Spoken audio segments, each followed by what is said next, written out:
était la parole, et la parole, Christ. Radio, parole vie, la radio qui donne à travers la parole. Mbote shalom bien-aimés dans le Seigneur. Mbote cher papa et maman, chers frères et sœurs, chers auditeurs et auditrices de la radio Parole Vie, la RPV. Bien, vos amis partout à travers le monde entier, en Amérique, en Asie, en Océanie, en Europe, en Afrique et pas Europe, vos amis. Bande konanga basipe mibali, tikangolu bolingo pe bolam ya Christ et bila binu et pas Europe, vos amis. Ezangande konabinu, moana, leki, topé pasteur par la grâce de Dieu, héritier Bissiamo, moana tatananga le révérend, évangéliste Jean-Paul Méata, pasteur de la foi. Nebete bozame belé partout à travers le monde entier, bokati pongi na butu, topé na tongo lelo. De bozan Amérique, boti misala tong mususu, parce que bozan no pokwa. Bozomoka na kolinda biso na ngonga oyo, bien-aimé. Mardi à lelo, il y a le 2 décembre 2025. Merci de la confiance pour ça la biso bandeko. Toti kolekisa lo sambo. 4 jours il y a enseignement puis à prière intense. Autosilisa ki lobi lundi. Bongo lelo, tozo continuer l'enseignement pe na sima enseignement to sambeli. Mais mois de décembre pour na biso ezali pour moko spécial. Tozo na programme moko spécial ko banda le 15. Une auto chité dans le 31. Tozo na un programme spécial bien-aimé. Tozo na 14 jours il y a le sambo. Au bon de la famille. Préparez un bien-aimé. Préparez un mon frère, ma soeur. Tondi maki Christ a osanga toko sala ngolo pe bolamu. Merci ba ibomi ma radio ona mitema na bino. Bo comme ça église, tom se pa bozom église ezala raté. Bien-aimé, comme ça penza église, bozape na souci, bien-aimé, épanouissement nous sala oyo. Bozoka mate ande toté abibo partager ngo partout à travers le monde entier. Tika bolingo ngolo pe bolamu ya Christ et bilabino. Merci.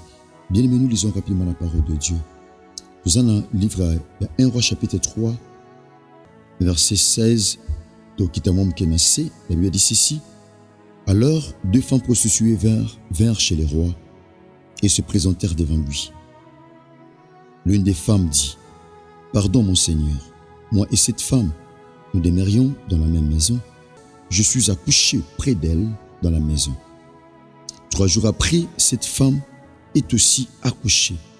Nous habitions ensemble. Aucun étranger n'était avec nous dans la maison. Il n'y avait que nous deux. Le fils de cette femme est mort pendant la nuit parce qu'elle s'était couchée sur lui. » Tout ce qui a bien aimé dans le Seigneur. Bien aimé tikangolo bolongo pe bolam ya Christ bilabino. Bien aimé malikam otolo belalelo pour l'intama. Pour ce chrétien ototuko tangezali, réveille-toi, toi qui dors. Lamuka yo ozolala. Tozu deuxième texte na biso, bien-aimé dans le Seigneur. Toza na épître aux Éphésiens, chapitre 5, verset 14. La Bible dit ceci. C'est pour cela qu'il est dit, réveille-toi, toi qui dors. Relève-toi d'entre les morts et Christ t'éclairera. Lamuka na pongi. Lamuka na sommeil.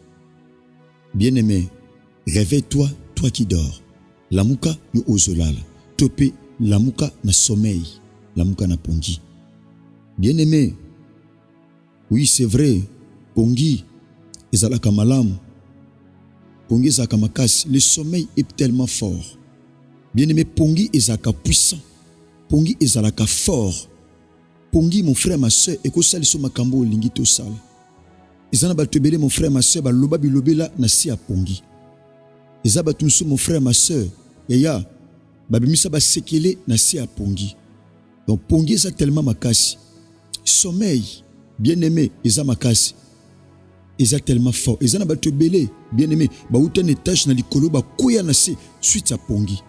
Ezana batebele, mon frère, ma soeur, yaya, babimisa ba sekele o bakoloba te, mais na si a pongi.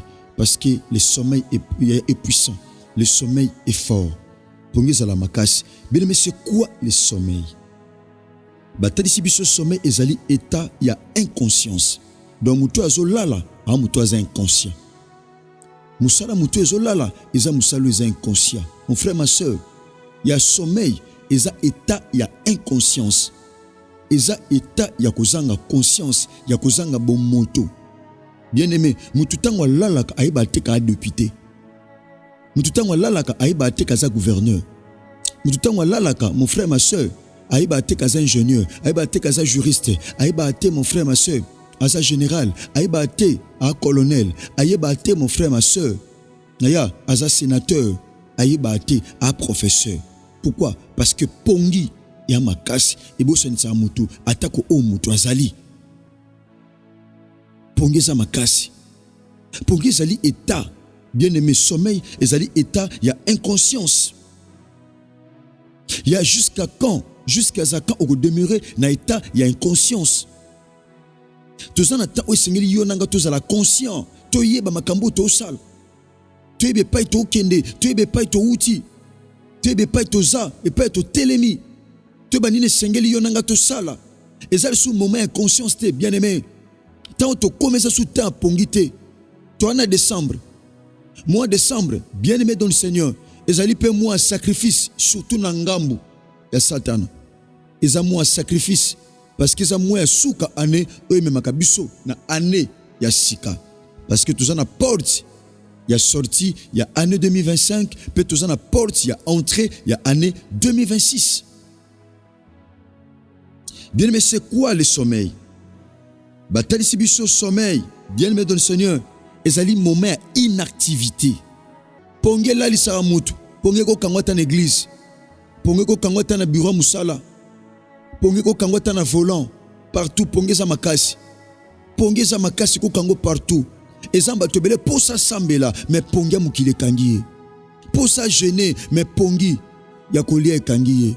Pour ça sala likamoko songolo pona nzambe, mais pongi kangiye. Bien-aimé dans le Seigneur, pongi. Le sommeil.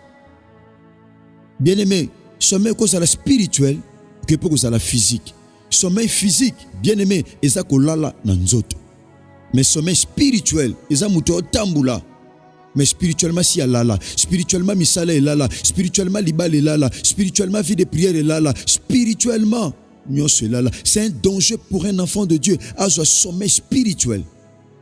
C'est un danger. En un monde normal, même oeza anormal.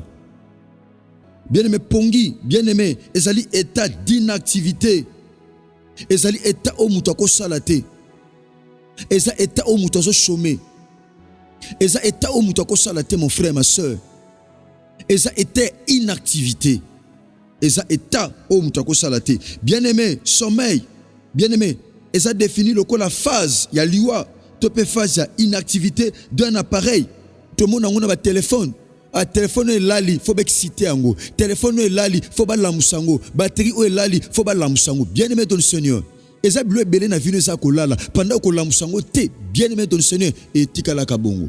Bien-aimé, différence ezali entre kokufa na kolala. Mais bien-aimé dans le Seigneur, mais kolala. Yaya. Kolala ndengo me makaliwa. Le sommeil entraîne la mort. Pongi, et ben daraliwa. Mon frère, ma soeur, simbeloko très bien. Yeba que papa, maman, que pongi, bien-aimé dans le Seigneur, et me makaliwa. Bien-aimé, pas être kotanga. Yaya, dans l'épître aux Éphésiens, chapitre 5, verset 14. Bien-aimé, Thomas Paul a zoté à chrétien et église à Éphèse. Abisi bangonin. Abi, c'est pour cela qu'il est dit, réveille-toi, lamuka. Kolamkezani, eza kolongwa na pongi. Eza kolongwa na état ya inactivité, kolongwa na état ya kokufa ya pongi. Réveille-toi. Lamuka mon frère. Lamuka osambela. Lamuka bele la nzambe. Nenge pilote ayebisa ke pena Jonas na kati ya masuwa tangu mbonge yaki makasi. Abisi Jonas. Lamuka, pourquoi dors-tu? Réveille-toi, invoque ton Dieu. Bele la nzambe na yo, tom soko yo ke la biso mawa. Mbongo s'est calmé. La Bible dit réveille-toi. Bien, on ne peut que réveiller celui qui dort. Muto aza déjà ko lamuka, mweba lamuse liso ezate. C'est que mon frère, ma soeur, nzamba yebi kendo sa bongo sa kolala. Bien aimé nzamba yebi kendo sa bongo, bien aimé kolala les amis, distraction et un peu kolala. Via sentiment, bien aimé mon frère, ma soeur, ya loyenge et zape kolala. Job a lobby en réalité dans l'homme c'est l'esprit. Job chapitre 32 verset 8. En réalité dans l'homme c'est l'esprit et c'est le souffle du Tout-Puissant qui lui donne l'intelligence. Ces moments-ci, mon frère, ma soeur, ce n'est pas les moments d'inactivité. C'est un moment il y a actif. La Bible dit réveille-toi, toi qui dors. Relève-toi d'entre les morts. Tellement la muka kati na bakufi. Et Christ t'éclairera. Christ a zawana te po éclairer yo na se apongi. Abifo la muka nanu avant éclairer yo. O lamuki o telemi kat na bakufi bogo a éclairer yo. C'est tout un processus, bien aimé, c'est tout un processus. La muka yo ozolala. Bien aimé, la muka tellement pour Christ a éclairé yo. Bien aimé, pongi ça na avantage nango. Et ça peut na conséquences. Pongi ba avantage ya pongi. Bien aimé, ba avantage nango eza plus na domaine physique. Mutu alala, bien aimé dans le Seigneur, nangonge sengeli alala. Bien aimé, pour lobi avaki encore na occupation na ye lokola mo mesano. Mais na domaine spirituel, pongi eza na bien aimé dans le Seigneur, pongi eza beaucoup plus na ba désavantage, surtout na domaine spirituel. Écoutez, bien aimé dans le Seigneur, total ba désavantage ou fanisami, bien aimé na kata pongi. Et peut-être tu kotanga na Biblia na 1 roi chapitre 3 verset 16. Ba telisi biso bien aimé dans le Seigneur solo ya basimi bali andumba. Oh bien aimé, oyebi musala mwasi andumba, mwasi andumba marchandise na ye ezanzoto o nzamba pesai. Alors que la Bible dit corps na biso ezali temple molimo mo santo. Alongoli nzoto ne lokola temple molimo mo santo akomisango marchandise. Akomi ko tekango po azula mbongo. Pane biloko teke sala ki lusute, commerce au sel ezaki lusute, azu nzoto akomisango commerce na ye. Mon frère, ma sœur, tam so landanga, okomisango ko sala, comment ko sala nzoto no commerce. Comment ko lela ngombongo. Tam so na mboka bapaya. Yango sunga kayo, yango latisa kayo. Bien aimé, na bo moto bezo mande tout ça ba avantage. Mais e kango kachilobi. Vie et alikamba avantage des années likamba assurance. Na vie to lukaka avantage te mais on cherche plus l'assurance. Bien aimé, tamso teka kanzoto on a avantage mais on a assurance te. L'assurance c'est Jésus-Christ de Nazareth. Yem to assura kabato. Assura kabomu ya bato. Bien aimé. Bateli sibiso basimi bali andumba. Basala kindumba. Basaki ba camarade. Et salami ke bangomi bali bazuzemi. Tant bazuzemi, bien aimé bazu discipline. Babi photo bota, to longo la zemite. Photo bota, combien de basi andumba. Balongo la longo la bazemi belé. Bon bazu décision. Atok baza basi andumba. Babi te. Photo bota. Bazemi toko longo la ngote. Photo simba moine. Bien aimé, photo simba bana. Bazu décision. Ya lukandaku, bazu adresse. Bafanda. Tout le monde a balabala. Moi, Sandumba, so koutene a opé so adresse na été. Aux appels natino senga adresse te. Parce que muto beaucoup tene nanzela, bosi la nanzela.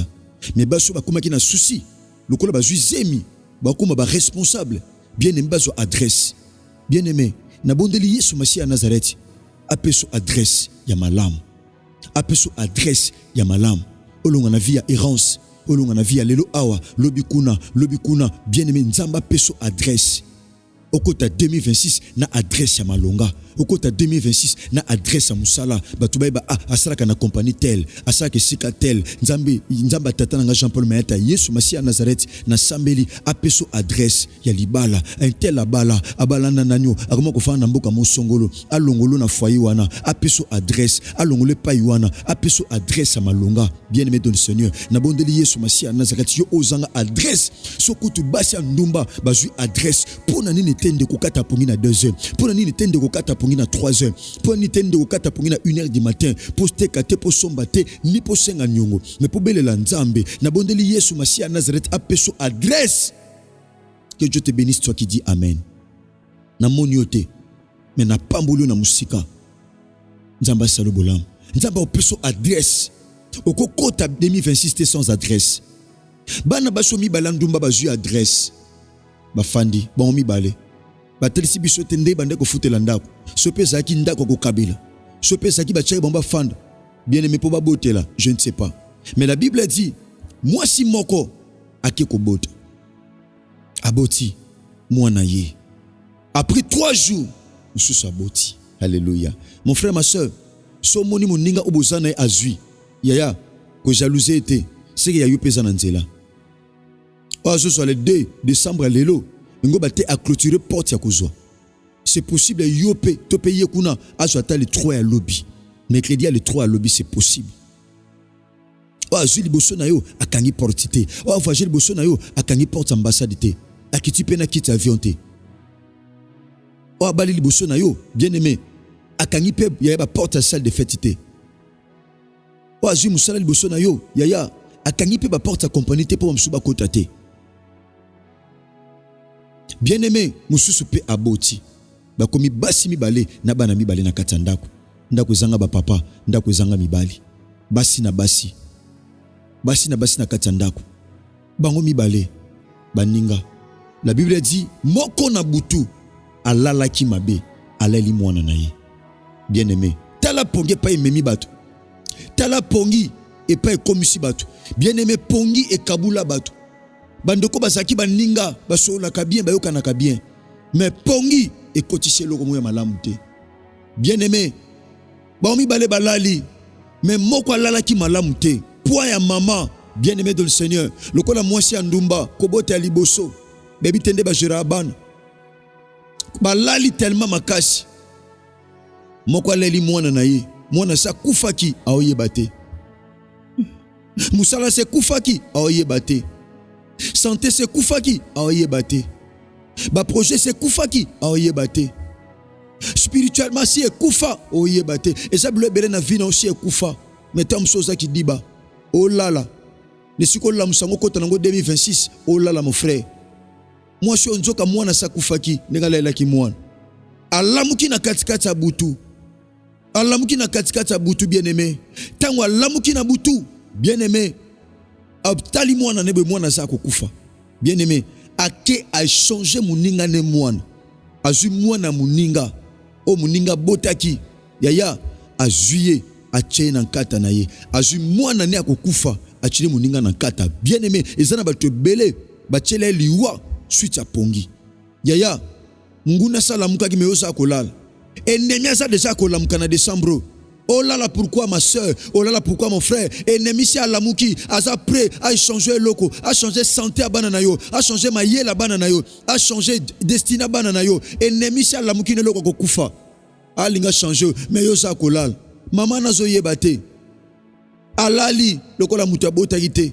Yaya, alali na ye. Et nous que ennemi si alamuki déjà na butu. Bien aimé, l'ennemi est déjà là. Moyiba za déjà, la Bible dit. Moyiba yaka na butu. Ayaka pona ko yiba, pona ko boma, pe ko panza. Ennemi. Yomoni Christ alobi na koya lokola moyibi. Bien aimé, pendant que moi je suis ko lala na mwana, munguna si alamuki. Bien aimé, papa meta yembango. Abia, maman na ko koma satana. Papa na ko koma satana.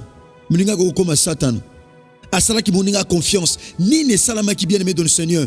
Asala ki confiance na moninga. Oh moninga nanga. Eliye elienga. Nalala nanga pongi. Parce que moninga sa pene nanga. Nalala nanga pongi. Nalala nanga pongi. Santé za bien. Sina zoa musala. Sina bala. Sina bota. Nalala nanga pongi. Iloko na bande ko luka sina zoa. Nalala nanga pongi. Sina zoa deja mukanda. Nalala nanga pongi. Sina zoa deja musala. Nalala nanga pongi. Nalala nanga bien. Nalala nanga pongi. Bien aimé. Okoza la surprise nangonga mukie. Nala nanga pongi. Nyonso ça tout va bien. Nala nanga pongi. Bien aimé, Satan ko surprendre na minute ya kotanga. Maman alali. Muninga nzuka sala muke na butu. Bien aimé, pendant que zola l'ennemi ça déjà kolamuka. Oyeba position na yo. Oyeba position bitumba pasi bien aimé eux comme la biso. Bitumba musika ezakande mususu. Mais bitumba le combat le plus dangereux eza bitumba bunda manakati. Ba mouvement nyonso asokola awa aliaka awa afandaka awa alalaka awa akota awa abimaka awa asalaka boy apemelaka awa. Bien aimé, bitumba pembeni c'est le combat le plus compliqué. Pongi. Bien aimé, to comme na biso na suka et pas aux hommes yebisa nzambe Seigneur. tika molimo mosanto la musanga na pongi nyos ekoko simba ngai kolo la musanga na pongi la musa vie nanga na pongi la musa santé nanga na pongi la musa makam nanga na pongi na longa na pongi Seigneur parce que le bina makomi réveille-toi relève-toi d'entre les morts car Christ t'éclairera ibisa nzambe sambele pa na nzambe Seigneur ko pesa nzela te na lala na décembre oyo ko pesa nzela te décembre o na lala pendant que sambela ozipe possession ya mois de décembre zo possession le 2 le but zo possession le 3 titos en ba jour à prière bien mais ton dima était Christ a ozanga te ko za la glorifier pe ko sala biso bolam merci Isaac Ndeko Nabino frère Herbie pasteur par la grâce de Dieu héritier Bisiamo moi tatananga Jean-Paul Mayata pasteur de la foi je dis un grand merci à celui qu'on appelle David Poutou so bo s'abonner na chaîne Botala Bolanda et Zamalam bo s'abonner na Chris Kundenga RPV notre DG Chris Kundenga RPV bo s'abonner bandeko bo s'abonner ngapna Ndeko Nabino masenge pa na bino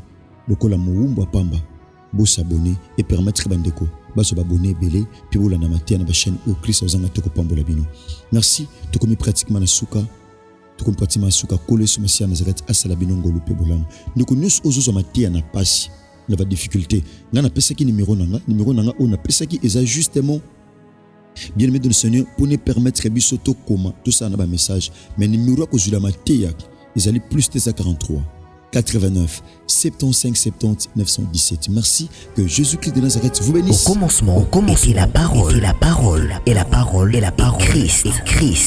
Radio, parole vie, la radio qui donne la vie à travers la parole.